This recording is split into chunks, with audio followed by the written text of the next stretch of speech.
Ju përshëndes të gjithë nga Breaking në Top News, unë jam Dafina Hysa, do t'jemi bashkë një transmetim të drejt për 3 orët në vijim. Do të flasim për zhvillimet kryesore të ditës në nisje sërish për arratisjen spektakolare nga burgu i Durrësit i Altin Ndocit. E gjithë policia e shtetit është vënë në kërkim të Ndocit, ende nuk ka asnjë gjurmë se ku fshihet i arratisuri. Ndërkohë, për të paraburgosurin e arratisur nga spitali tashmë ka pasur kërkesë edhe nga gjykata e posaçme, sot është shtyr procesi i plumbit të artë ku edhe Ndoci është i pandehur, teksa ka pasur edhe 10 transferime të burgosurve dhe të paraburgosurve nga burgu i Durrësit në burgjet të sigurisë së lartë të Fierit dhe Peqinit, e po ashtu është mësuar edhe drejtori i ri i burgut të Durrësit do t'jetë Edmond Labani, pas shkarkimeve dhe masave që janë marrë gjatë ditëve të fundit, pikërisht pas arratisjes së Ndocit.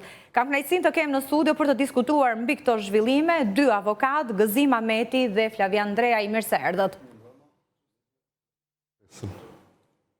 Duket se ka një reagim institucional që nga policia e shtetit, tashmë deri tek gjykata e posaçme për shkak se Ndoci është i pandehur, edhe tek dosja çështja plumbi i artë të shtyr gjatë ditës së sotme. Si do të vijojmë mëtej? Çfarë impakti do të ketë? Çfarë impakti do të ketë? Me sa duket, me sa kemi dëgjuar, impaktin i parë po e vuajnë në bashkëvojtësit e dënimit, pra të cilët janë transferuar sot një numër afërsisht diku këtë 30 persona që janë transferuar nga burgu i Durrësit pra në drejtim të burgut të Peqinit dhe... Pse ky alarm? Sot u kuptua që burgu i Durrësit nuk është në kushtet, në standardet e duhura për persona me rrezikshmëri të lartë? Burgu i Durrësit është një institucion i sigurisë së zakonshme. Dhe personat të cilët vuajnë pra dënimin në burgjet përkatëse, pra shkojnë në bazë vendimit të gjykatës. Pra vendimi i gjykatës është ai që përcakton se në cilin burg duhet vuajtur dënimi, pra në burg të sigurisë lartë, sigurisë zakonshme apo të sigurisë së ulët. Dhe kjo vendoset në momentin që ka një vendim gjykate, ndërkohë që ata që janë në proces gjykimi e kanë të papërcaktuar qartë. Kjo është në bartësi pastaj të veprave dhe të vendimit që merr pastaj drejtoria e përgjithshme e burgjeve, pra e cila bën shpërndarjen në bazë të garancive ose sigurive që ka. Pra bëhet një përgjegjësia për të shpërndarje në këtë fazë, avokat. Teksa Ndoci ishte i pandehur, pra nuk ka një vendim ndaj tij. Këtu është drejtoria e përgjithshme e burgjeve, si rregull e cila domethënë bën vlerësimin e riskut për secilin individ, pra. Rregull normalisht është edhe vetë drejtoria e burgut përkatës, pra, e institucionet të ekzekutimit të vendimeve penale, por kryesisht është drejtoria e përgjithshme e cila përcakton dhe organizon pra shpërndarjen e personave ndodhur në paraburgim ose në burgim. Nëse pasi ka dënim, pra normalisht është vendimi i gjykatës ai që e përcakton. Po gjithsesi ne kemi disa burgje për shembull që janë sigurisë zakonshme dhe disa të sigurisë lartë. Kështu që normalisht pastaj përsëri shpërndarja është nga drejtoria e përgjithshme e burgjeve. E qartë, ka pasur shumë diskutime këto ditë. Ndreaj, deri në këtë fazë, çfarë rezulton? Cilat procedura nuk u ndoqën sipas parashikimeve, qoftë rregulloreve, qoftë dispozitave? Në fakt, nëse nisim që nga diskutimi më përpashëm që shpjegoi edhe kolegu, kemi një rast shumë të, domethënë një problematikë ose një paqartësi shumë të madhe nga drejtoria e përgjithshme e burgjeve dhe në deklarata që ajo bën, lidhe me faktin për shkak se ka marrë një jehon të madhe sikur personi ka një rrezikshmëri të lartë me të drejtë për shkak të akuzave që ngarkojnë ndaj tij. Po që duhet sqaruar fakti që institucioni i vojtjes dënimit në Durrës, IVP Durrës, është një ambient të paraburgimi, që do të thotë që gjithë personat të cilët normalisht janë në fazën e gjykimit dhe nuk kanë marrë një vendim përfundimtar të formës së nga ana e gjykatës shkallës parë ose të apelit, automatikisht do mbahen të paraburgosen në një nga institucionet normalisht të sigurisë zakonshme, që ka garancinë dhe ka dhe sigurinë e mjaftueshme për të mbajtur personat të cilët janë në kusht të paraburgimi. Nuk mund të paragjykohen në mënyrë absolute dhe me të drejtë nga ana e drejtorisë përgjithshme e burgjeve për shkak se në konvestrimin e tij nuk është se ka një problematik që mund të konstatohet prej tyre, për shkak se deri në këtë moment personi do prezumohet i pafajshëm, si çdo person tjetër i cili është gjatë gjykimit. Kështu që teknikisht fakti që ky person paraqit rrezikshmëri apo të paktë është një gjë e cila do vlerësohet nga ana e gjykatës pasi të provohet në mënyrë definitive dhe për të çdo dyshim të arsyeshëm që ky person është autori i një vepre penale për cilën ai akuzohet. Ishte akuzuar, duhet thënë më herët, për 4 vrasje, ndërkohë që pak prokuroria e posaçme ishte tërhequr, nuk kishte ngritur një akuzë Po, në ndaj fakt tij. është e vërtetë, është akuzuar. Pra një arrestim që nga viti 2021 dhe ende pa një akuzë zyrtare. Fakt që në vitin 2020, për shkak se është akuzuar për vrasjen e Angela Avdis, Denis Shkozës dhe dy vëllezërve Axhia, që në fakt në procesin penal kanë përfaqësuar edhe vetë personalisht viktimat familjen e vëllezërve Axhia, dhe jam në dieni të faktit që në fakt ky procedim ndaj tij më vonë është pushuar për shkak se dëshmia e vetme që prokuroria kishte, që ishte ajo të penduar drejtësisë Levisa Halla së kohë, pretendonte që zotëria në fjalë, personin i narrativ momentalisht ishte një nga autorët, por që më vonë nga deklarimet që u dha nga i penduari tjetër i drejtësisë Nureddin Domani, u provua një element komplet i kundërt dhe u shpreh që deklarimi i Angela Avdis kishin qenë thjesht të manipuluar dhe të stisura prej tij. Dhe për këtë arsye personit i pushua gjykimi, por që pas 23 vitesh në paraburgim dhe më vonë u mbajt sërish në burg për shkak të thyrjes së Skajën Kroçatit dhe evidentimit të disa fakteve të tjera penale që pretendon prokuroria.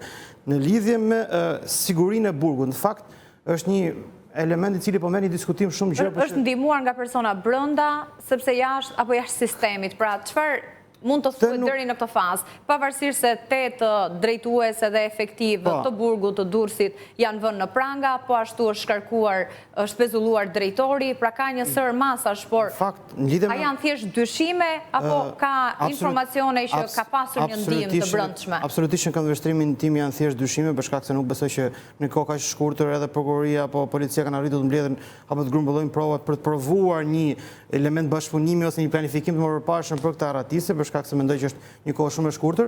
Në lidhje me sigurinë e burgut të Durrësit, duhet qartësohet mirë fakti që personi nuk është arratisur nga burgu, është arratisur gjatë shoqërimit në ambientet e spitalit rajonal të Durrësit. Normalisht në pavionin përkatës ka një ambient posaçëm në spitalin e Durrësit, në cilën është në dienin time është një ambient i posaçëm për çdo rast, në cilën ndihma mjekësore nuk mund të jepet nga mjekët e burgut, normalisht jepet nga mjekët e spitalit.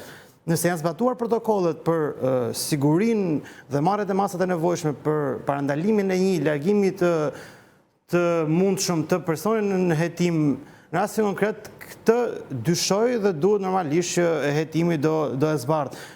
Por nuk mund paragjykoj të them që këta persona kanë gisht edhe në planifikimin e arratisë, për shkak se do ishte duke bërë një paragjykim shumë thellë. Pra, dyshon më tepër në kushtet e neglizhencës se sa të një bashkëpunimi të drejtë për drejtë me ta. Kam përshtypjen dhe opinioni im është jemi në një rast neglizhencë në cilën punonjësit e policisë të burgut normalisht nuk kanë marrë masat e nevojshme dhe ose thjesht e kanë nënvlerësuar si aspekt. Avokat, çfarë provash apo faktesh deri tani janë bërë me dije, disponohen për përfshirje të palëve të tjera në të gjithë këtë organizim? Për këtë pjesë nuk mund të themi, si që tha edhe kolegu, pra këtu mund bëjmë vetëm thjesht aludime, pra. Nuk mund të themi sot nëse ka pas ndërhyrje, nëse ka pas përgatitit qëllimshëm pra që personin në fjalë të arratisi. Duhet të them këte. Pra, si pas regulorës së drejtorisë së përgjithshme të burgjeve, pra, çdo person i cili shoqërohet për vizitë mjekësore, pra, duhet shoqërohet minimalisht nga 3 punonjës sigurie. Dhe kjo është bërë, pra. Punonjësit e sigurisë, pra, e kanë marrë, e kanë shoqëruar dhe e kanë dorëzuar aty ku do të kryente, domethënë, vizitën. Në bazë rregullorës, pra, gjatë konsultës dhe gjatë vizitës, pra, personin fjalë pra duhet rri pa pranga. Unë nuk e kam të qartë dhe nuk jam i sigurt nëse e kanë quar pa pranga, por ndërkohë, drejtoria e policisë sa do duhet të ishte njoftuar, a janë respektuar të gjitha procedurat sa i përket mënyrës se si shoqërohet, po ashtu të njoftimit. Duhet thënë që spitali i Durrësit është shumë pranë fizikisht edhe drejtorisë së policisë dhe arriti sikundër janë bërë me dije pamjet, ndoshta regjia do na i mundsojë edhe në këto momente që të largohet krejtësisht, sigurisht është në vrapim, por pa asnjë pengesë. Pas një pengesë. Këtë nuk e dim nëse punojësi i sigurisë pra të më thonë... Ja, pikërisht këto janë pamjet, momenti kur largohet. Po.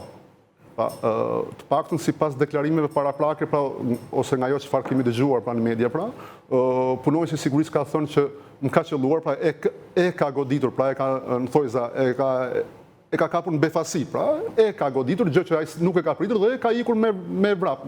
Aty shihet që punojësi i sigurisë e ka ndjekur nga pastaj do jetë organi akuzës ai që do të bëjë verifikimet nëse me të vërtet ka pas janë marrë të gjitha masat apo jo. Por du të them këtë, pra kemi në burg të 5 punojësit të cilët e kanë shoqëruar të akuzuarin për arratisje. Pra. Tre nga punojësit e sigurisë, pra, nuk kanë qenë të e kanë marrë nga drejtoria, pra, nga IEVP Durrës dhe e kanë dërguar tek spitali, pra. Kanë dorëzuar aty për personin fjalë dhe kanë marrë dike tjetër, pra, sepse kështu bëhet shoqërim, pra bëhet një nga një, për çdo person i cili ka nevojë për ndihmë mjekësore, pra shoqërimi bëhet një nga një dhe minimalisht nga 3 punojës sigurie, gjë që kanë qenë 3 punojës sigurie. Thash nuk jam në gjendje të them që e kanë quar apo jo me pranga, kjo është në qoftë se e kanë quar pa pranga. Është pak e paqartë në pamje të filmike. Por gjatë qëndrimit, pra, gjatë konsultës, gjatë vizitës, personin fjalë pra qëndron pa pranga. Mirë, do të ndjekim një material, sikundër është bërë me dije, gjithë policia e shtetit është ngritur në këmbë për të kërkuar Altin Ndocin, ende nuk ka informacion, të paktën zyrtarisht nuk bëhet me dije se ku mund të jetë fshehur ai, ndërkohë nga ana tjetër ka pasur një lëvizje të fortë brenda ambienteve të burgut të Durrësit, një transferimi të paktën mbi 30 të dënuarve dhe të paraburgosurve në burgje të sigurisë së lartë. Ndjekim një material dhe më pas kthehemi në studio. Drejtoria e përgjithshme e burgjeve njoftoi se numri i personave të transferuar nga burgu i Durrësit drejt atij të Fierit dhe të Peqinit është 33, ku 27 janë të paraburgosur dhe 6 janë të dënuar. 33 personat i përkasin kategorisë së individëve që cilësohen me rrezikshmëri të lartë shoqërore në lidhje me veprat penale të ngritura nga prokuroritë respektive, si dhe nga vendimet e dhëna nga gjykatat. Mes të transferuarve si persona me rrezikshmëri të lartë janë edhe Lulzim Berisha, Orges Molla, Eugene Koka, të arrestuarit gjatë operacioneve Ura dhe Revanç, si dhe 3 shtetas të huaj, 2 brazilian dhe 1 venezuelian. Transferimi u realizua në masa të larta sigurie, në shoqërimin edhe të mjeteve të shumta të policisë së shtetit. Vendimi për transferimin e eksponentëve më të rrezikshëm të botës së krimit erdhi pas arratisjes së Altin Ndocit nga Spitali i Durrësit 2 ditë më parë. Ndërkohë, burgu i Durrësit, i njohur si edhe burgu i vipave, u vu në fokus për shkak të kushteve dhe nivelit të sigurisë. Të dënuar dhe paraburgosur u rivlerësuan për shkallën e rrezikshmërisë, ndërsa më problematikët u përzjodhen për të sistemuar në Peqin. A janë këto transferime si një mas për të parandaluar arratisje të ngjashme? Po vihet shumë në pikpyetje burgu i Durrësit sa i përket standardeve të sigurisë. Për tregon kjo lëvizje. Siç thash më parë, në konvertimin tim kjo është thjesht një show për të bërë, siç ndodh shpesh në Shqipëri, që pas një shamatës, një tymnaje shumë të madhe, bëhen disa inskenime dhe disa show për të kënaqur masën, për të treguar që këtu po punohet, por që siç thash më parë, për sa kohë arratisja e personit nuk është bërë në ambientet e IEVP Durrës, në asnjë lloj mënyrë nuk mund të flasim jemi duke bërë një parajgjykim ose duke bërë një cënim shumë konkret sigurisë dhe garancisë që institucioni shtetëror ka në rastin e një largimi. Megjithatë, Andreaj, në momentin që ndodh pikërisht 2 ditë pas një arratisje spektakolare, transferohen mbi 30 të dënuar dhe të paraburgosur në burgje të sigurisë së lartë në Fier apo Peqin, sigurisht që lindin dyshime në lidhje me sigurinë, me standardet që ka ky burg. Në fakt, prandaj për këtë gjë po shprehem. Domethënë,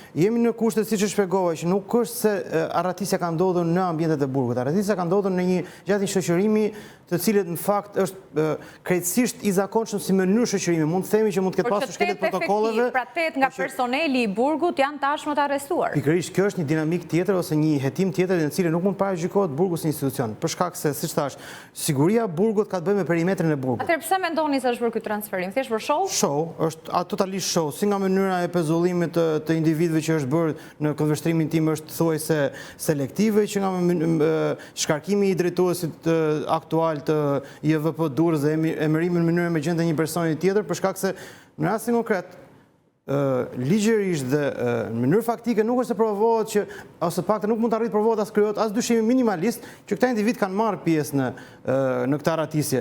Provohet fakti që ky person e ka planifikuar arratisjen për sa kohë individët e tjerë po e pristin, po mënyra e kontaktit dhe lidhjes midis se si shtetet si Altin Ndoci ka kontaktuar me bashkëautorët e tjerë për të realizuar arratisjen dhe nëse punojësit e burgut apo përgjegjësit e burgut kishin ndjenjë për këtë fakt, është një hendek shumë i diferencuar dhe nuk i përngjaj njëra tjetrës për nga aktet dhe prova që ne, ose të paktën të dhëna që ne disponojmë. Për shkak se për paktën Drejtoria e Përgjithshme e Burgut thotë që nuk është njoftuar Drejtoria e Përgjithshme e Burgut dhe Komisariati i Durrësit. Domethënë, Drejtoria e Burgut thotë që në lëvizjen e itinerare ndërmarrë nga ana e togës shoqërimit në spitalin e Durrësit nuk është bërë njoftimi. Gjithmonë ka një ping-pong institucional në momentin që ndodhin situatat e rënda. Ndryshe do thoshte që standardet e sigurisë. Ndryshe do ishte shprehur që është thyer siguria e Burgut dhe në rastin konkret kemi si në rastin e mëparshëm që u fut një armë dhe kjo është konkretisht thyrje e sigurisë e Burgut për shkak se bëhet fjalë në perimetrin e Burgut. Në rastin konkret nuk kemi fare perimetrin e Burgut. Transferohen nga Durrësi në Peqin dhe Fier, në fakt në Peqin edhe pse një burg i sigurisë së lartë aty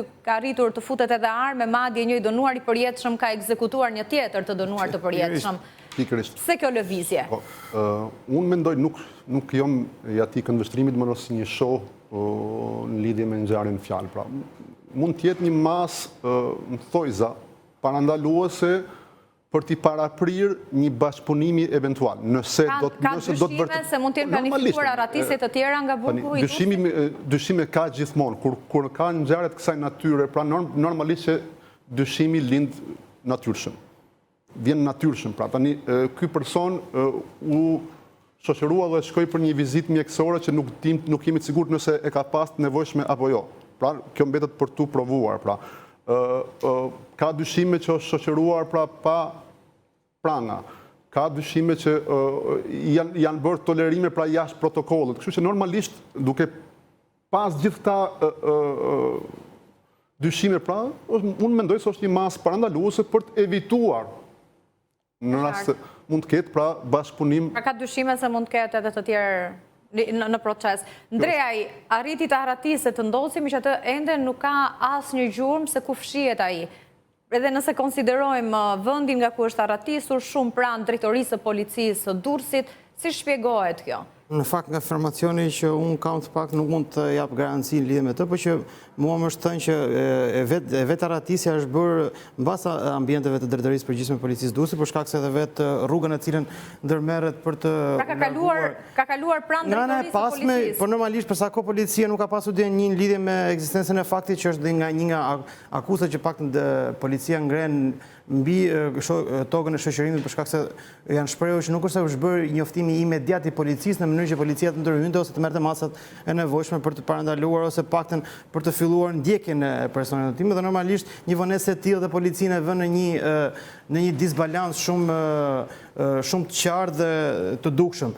Në lidhje me gjetjen e këtij personi dhe arritjen e evidentimit të personave përgjegjës që kanë marrë pjesë, nuk mendoj që është një diçka e vështirë për me teknikën që policia ka dhe nga të gjitha mjetet procedurale dhe operative që policia ka. Pra mendoni se është gjurmuar, por thjesht nuk po bëhet publike? Në këndvështrimin tim dhe informacion që unë kam dhe dinin që unë kam për aftësitë që ka policia e shtetit dhe teknikën dhe mjetet që policia e shtetit përdor për të evidentuar ose për të gjetur një person, mendoj që nuk do jetë shumë e largët edhe mundësia që ky person të arrestohet dhe të gjurmohet dhe të kapen dhe personat përgjegjës.